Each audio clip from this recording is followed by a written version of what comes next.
Welcome, my darling pretties, to our Beyond the Dawn of Business podcast for pretty, empowered female entrepreneurs.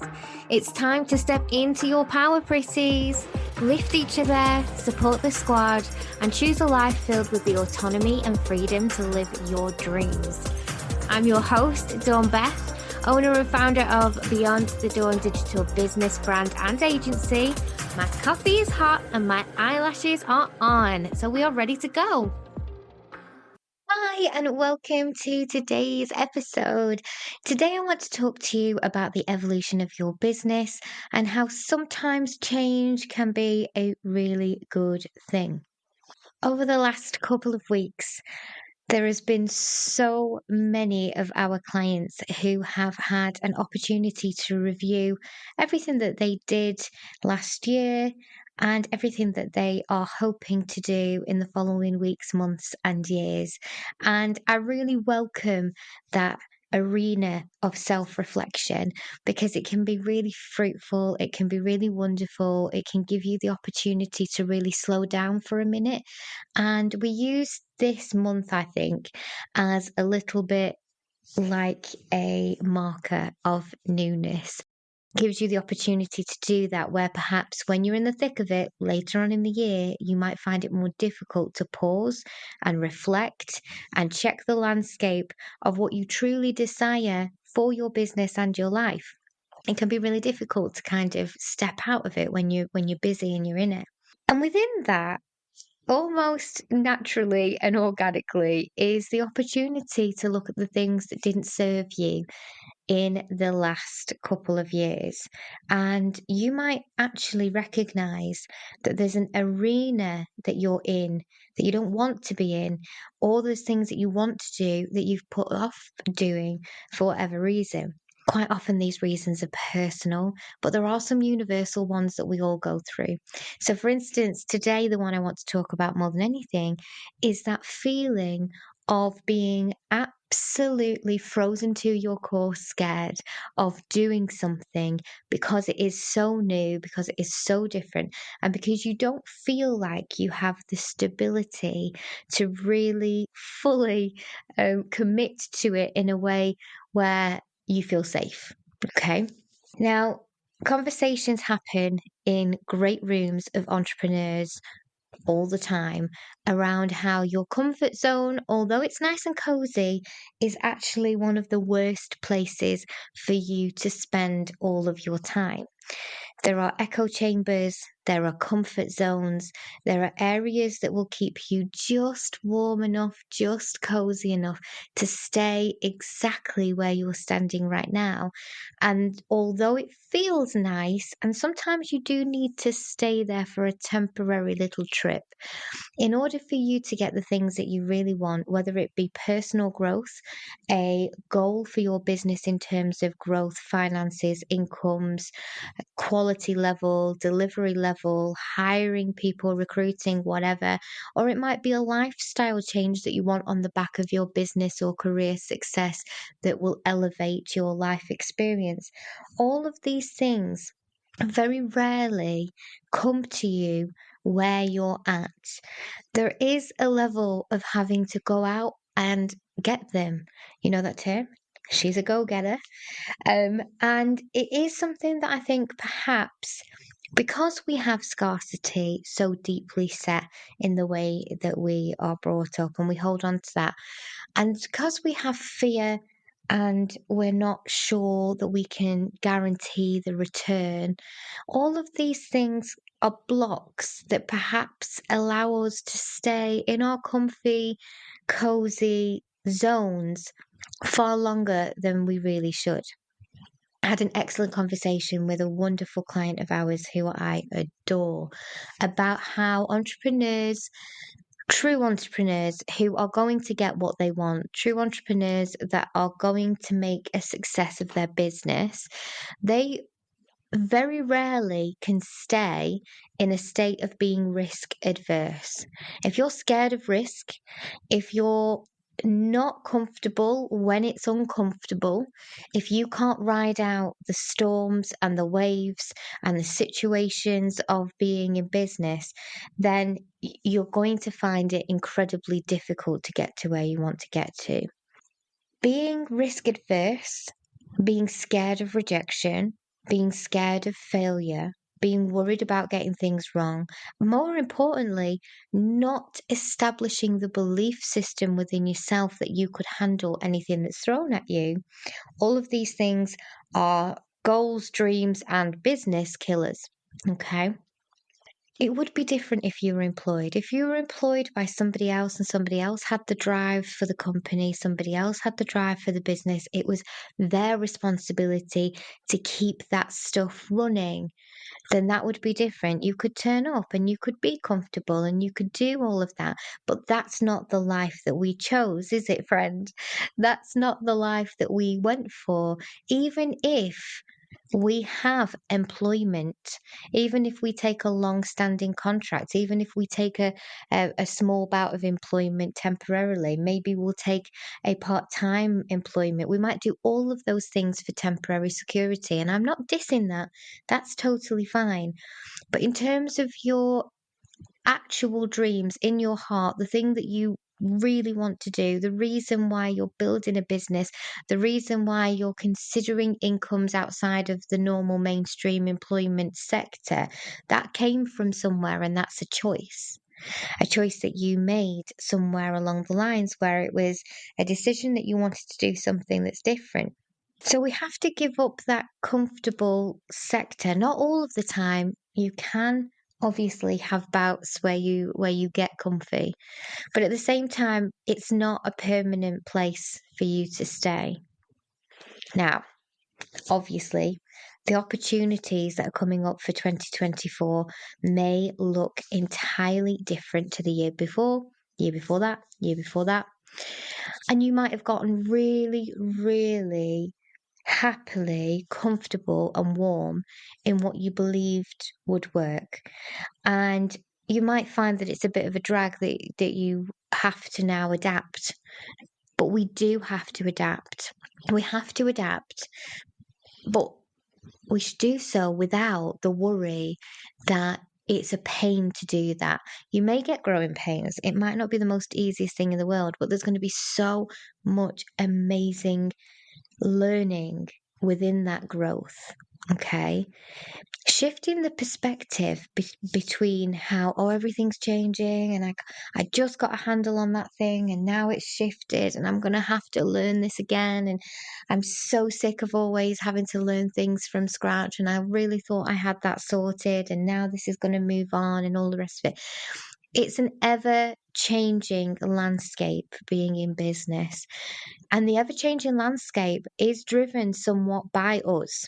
Okay. We're not innocent in this. When we do what we do, we go out there and we create opportunities for clients to buy from us in whichever medium we decide to do that in.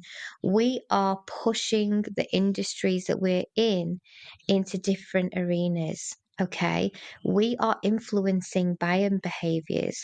We are sometimes for the positive, sometimes for the negative. We are creating changes in the full business landscape, especially small business landscapes, because it is more fluid, more flexible. Okay. And we're not innocent. We have, in some way, affected that change by being part of it. And that means that we still have a responsibility that when those things do change, that we change with them and that we allow ourselves to recognize opportunity and opportunities that also have a side dish of risk. Now, that side dish of risk is not always easy to swallow. You know, sometimes we'll look at that and it feels like we just cannot handle it. We just cannot deal with it. And my loving suggestion, if you've had those feelings, if those emotions have come up for you, that might be that this particular time, for you as the person, for you as the CEO, for you as the head of the company, for you to consider where you're at emotionally, mentally, physically? Are you well? Are you taking good care of yourself? I would also throw in there financially. Are you comfortable? Because, funnily enough, this is not going to be a shocker, and anybody who's worked with me in the last 4 years will listen to this and think, yeah, she's preaching to the converted. But if your situation is okay and you're quite comfortable in that arena, and your mental health is okay, and you're taking steps to take care of yourself in that way, your physical health's all right, and your emotional health is all right, taking risks is so much easier. But it only takes for one of those columns to be in flux, for risks to be incredibly scary, to the point where you actually feel like the healthiest thing is to back away from them. Now, my favourite film in the whole world, although I have many, my favourite ever film is You've Got Mail. And there's a part in the film where Tom Hanks and Meg Ryan are talking about business, and they're talking about whether business should be personal. And I go back to this quote over and over. In fact, I'm 100% sure I will have referenced it on the podcast before. And the reason why it's so poignant for me, and the reason why it comes up for me so regularly when I'm thinking about these things, and especially when I'm working with clients in this arena, or we're masterminding or doing something that requires thought and theory, not just action, it's because you, the person, and this is a side of personal branding. I know I talk about personal branding a lot as well, but you, the person, are the company. You, the CEO, you're the consciousness that moves things. So if your well-being is not there, if you're mentally quite burnt out, if you're emotionally burnt out, if you're physically tired, or your health isn't well, or you've got any of these additional aspects that are contributing, they're going to knock your ability somewhat to do the job that you have given yourself effectively. Okay, you wouldn't ask a runner to run on a broken leg, but quite often we kick ourselves for missing opportunities, or not taking the right action, or not making the right decision. And all of the things considered, we very rarely actually run away from those types of things. There's usually a reason. That being said, that reason could be that all of those columns are fine for you, but you are absolutely frozen in fear. Okay.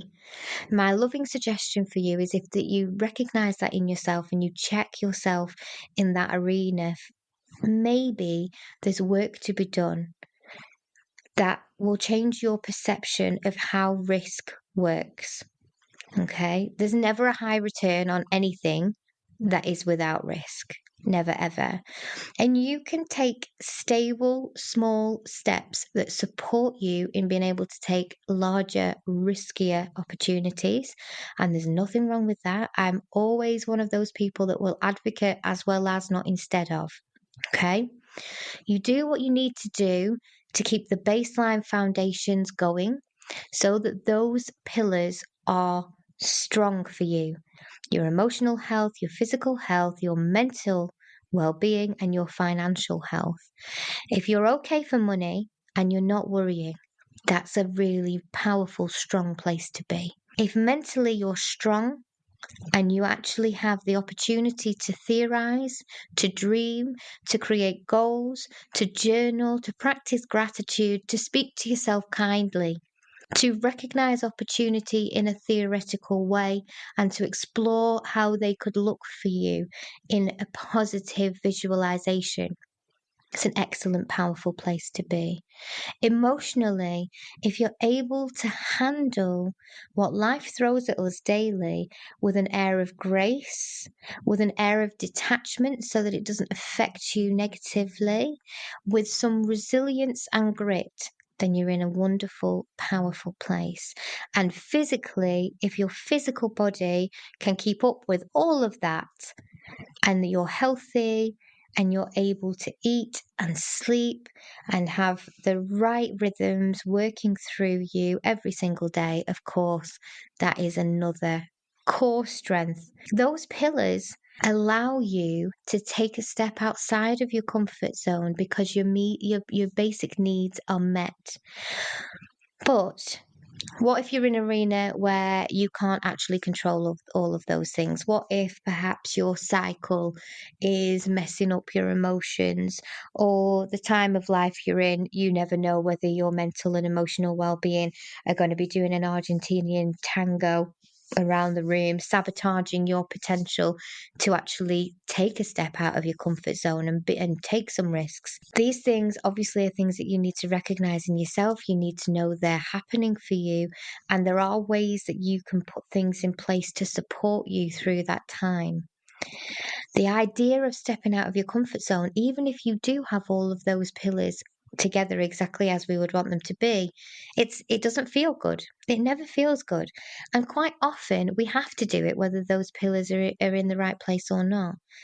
However, there's a lot of courage that entrepreneurs have and very often are not given credit for, in terms of the fact that we go out and we take those risks and we do what needs to be done outside of that comfort zone. And we do go ahead and test things that we have no possible way of forecasting. In my industry, people want me all the time to tell them exactly what the result is going to be, exactly what the forecast is going to be, what numbers are going to be, what's going to happen. And it's essentially tell me the future, Dawny. And sometimes we have enough evidence based data that we can predict scientifically a potential outcome and we can forecast for that. But the truth be told, nobody ever really knows. The forecast is just that, it's a guess. It's a bit of a guess based on the evidence and data that we've taken before.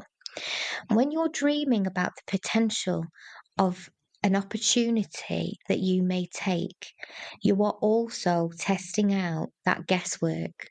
This is where this could go if it worked well. This is where it could go if it doesn't work well. This is where it could go if it doesn't work at all. Okay. Obviously, all risks need to be reviewed, but if it feels uncomfortable and you take that as a red flag, you take that as a stop sign, then you're never ever going to grow. Sometimes it is absolutely fruitful for you to lean into that feeling of discomfort, that feeling of instability, that freedom of, we have no idea how this is going to go. Isn't it exciting? And can I be curious about where the potential of this could go? Now, I know that that feels rough. And this might be one that you save down and listen to again when you're at the precipice of a moment where you have to make a decision that perhaps feels a tad uncomfortable. But a lot of good can come from not just you actually stepping out of your comfort zone and doing those things, but recognizing where the edge of your personal comfort zone is, because we're all different. You know, for me, the edge of my comfort zone might be going on public speaking to 23,000 people. But for somebody else, the edge of the comfort zone might be going live on Facebook. Your comfort zone could be something to do with a financial investment. It could be to do with the fact that whether you decide to keep working on your business or not at all.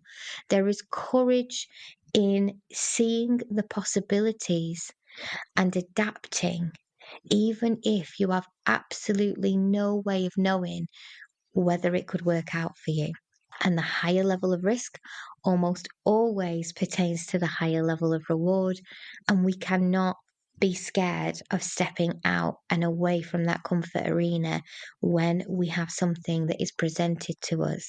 One thing that I will say is that I'm a great believer in belief. I'm a great believer in energy, and I'm a great believer in intuition. And these three things combined for me have been like my own personal magic spell. Being able to cultivate a belief in myself and my team and my company and our outward freelancers and our clients and our audiences has allowed me to work on a certain frequency that is always giving. It's steeped in abundance, it's steeped in positive opportunity, it's steeped in positive return. Okay, that belief system has been very, very powerful for not just me, but everybody who's been around me. I'm also a massive believer in your intuition and being called to something. We like to second guess ourselves. We like to worry about whether we're making the right decision, and we like to talk ourselves out of perfectly wonderful opportunities. Okay?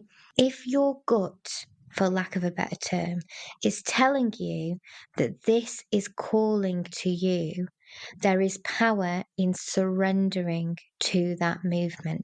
Okay. Your energy when you walk into these opportunities is really, really important. Step out of the comfort zone, be uncomfortable, and yet work deeply on that thought and feeling and belief system that even though this is uncomfy and I have no way of knowing whether this will work for me, I actually am really, really, truly comfortable and confident that whatever happens, I will handle it and I will deal with it, and I'll deal with it beautifully. I'll deal with it with grace, and I'll find some good in it. And no matter what happens, there will be a learning in it. There'll be something from it, even if it's not the thing that I think I want. Okay. I love the quote, and I don't know the proper quote, so I'm just going to go for it as I remember it. But I love the quote around the bird. And it says that the bird does not land on the branch because it trusts the branch. The bird confidently lands on the branch because it believes and trusts in its own wings. You might find that the branch falls away, but you have to be absolutely committed to the belief in yourself that even if the branch does fall away, you'll still find your wings and you will fly and you will be okay. I know that it's difficult. I know that it can be a little bit uncomfortable, but that's the point, right? Stepping out of the uncomfortable zone. It's stepping out of the comfort zone to get into that uncomfortable zone. But think about it, consider it, and whilst you're deciding what you're going to do this year, please, please, please look through your plans with this lens in mind. Okay? Stick this lens on it. Have you stretched yourself any? Where could you stretch yourself? What feels just a smidge uncomfortable? And how could you get from where you are to where you want to be? Okay? Because it always feels awful. It always feels so uncomfortable until you've done it. And then that uncomfortable feeling is recycled within you. It stays, but it turns into confidence. And that confidence, once you've got it, never goes away. Enjoy your week, pretties. I will look forward to speaking to you again, and I hope you have enjoyed this episode. If you're loving our Pretty podcast, come on over to Social Pretties, our online safe house and sisterhood community. It's a safe space where female entrepreneurs connect and thrive in a warm, welcoming fold of pretty amazing women. You'll find an easy redirect in the description, and I can't wait to see you in there. And depending on where you're listening right now, we would love it if you would click subscribe or follow so that you can be the first to know when our new podcasts come out.